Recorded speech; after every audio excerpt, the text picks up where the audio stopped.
those situations like the playoffs take care of themselves when it's time for those to take care of themselves. And I think just the focus right now is just one game. It's not anything beyond that. There's a lot of football left.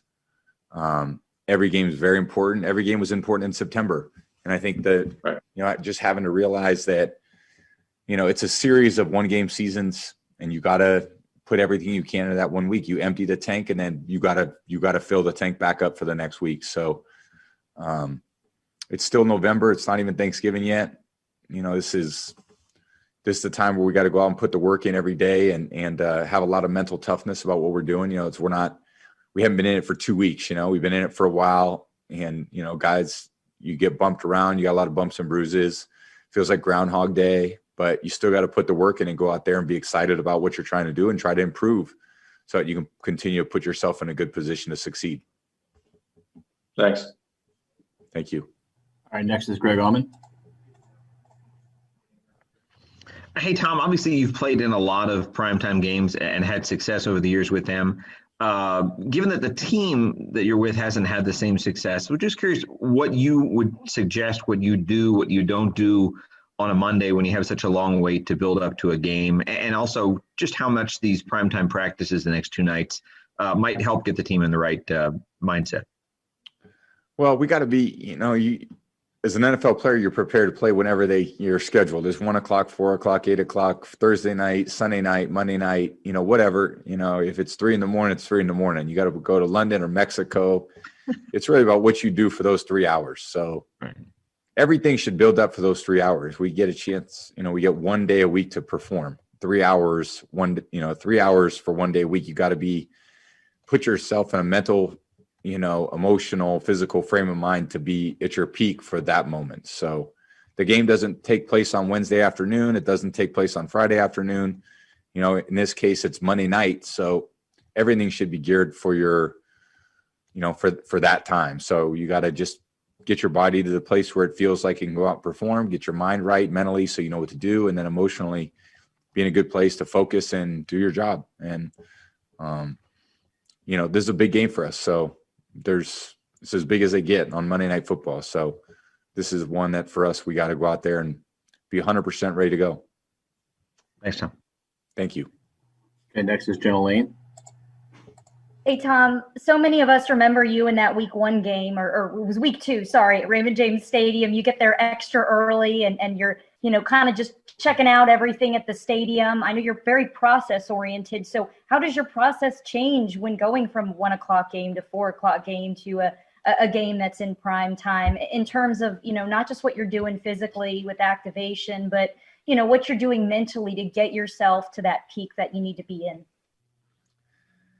Well, I think, you kind of get your physical prep done on your last day of practice, and it's a lot of mental prep from that point on. And, even all day Monday, I'll be, studying tape and making sure I'm prepared. I've seen every look, know how to handle every situation.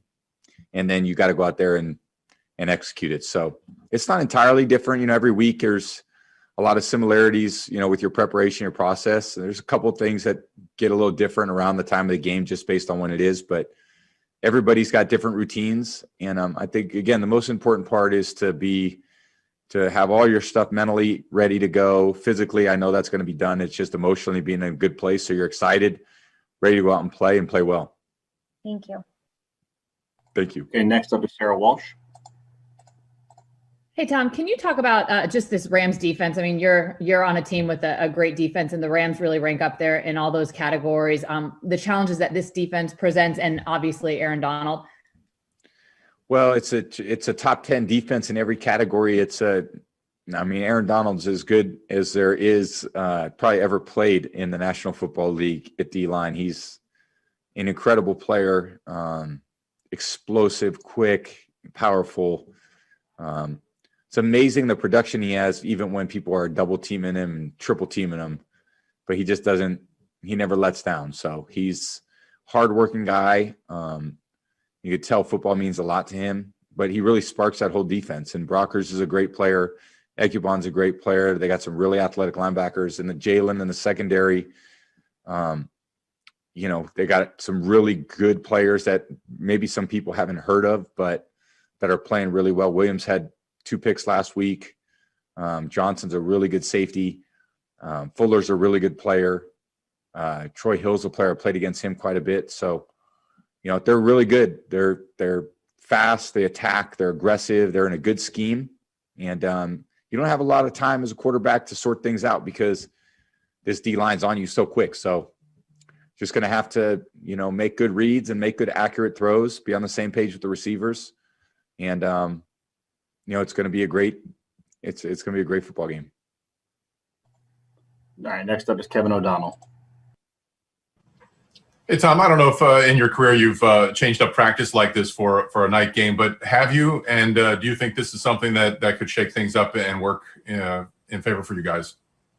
I practiced, basically all different times and places, and I've done a lot of different things. I played a long time, so over the years, there's been a lot of different types of practices. So morning, night, travel to practice, practice in gyms, practice on a cricket field in England once. So there's been quite a few different places, ballrooms. We've done it all. You think this can be helpful though? Yeah, I hope so. Yeah. I mean, I don't think it's about a prediction from us. It's about, our process and trying to go out there and do a good job, and whatever it takes for us to play well, that's what BA is interested in. So that's what we're focused on. Thank you. All right, we'll go over to John Ledyard for one question. Tom, after a hot start to the season with the deep ball, passes of 20 yards or more in the air over the last 3 games, just 1 of 13 on those throws. It hasn't all been an accuracy issue either. It looks like a lot of different things on tape. What do you think the main issue with those 20-plus yard throws has been? And has that been, I know everything's trying to get better, but has that been a specific point of emphasis for you and the receivers in practice this week? Yeah, it's definitely something we've got to, hit when our guys are doing a great job getting open down the field, and it's my job to find them and hit them. So, if you don't hit them, they're just long foul balls. And we had a few of those last game. And, we take those shots. We're going to have to be accurate with them. And I know our guys are going to come up with them when I give them a good chance to catch the ball. All right, our last one is going to come from Josh Weinfuss. Hey, Tom. I cover the Cardinals for ESPN, and they're heading to New England in a couple of weekends. I just want to ask you, what do you remember about Cliff Kingsbury from back in 2003, and kind of what was his role with the team then? Well, Cliff got drafted when I was there, and has just been a good friend of mine for a long time. So we've always kept in touch, and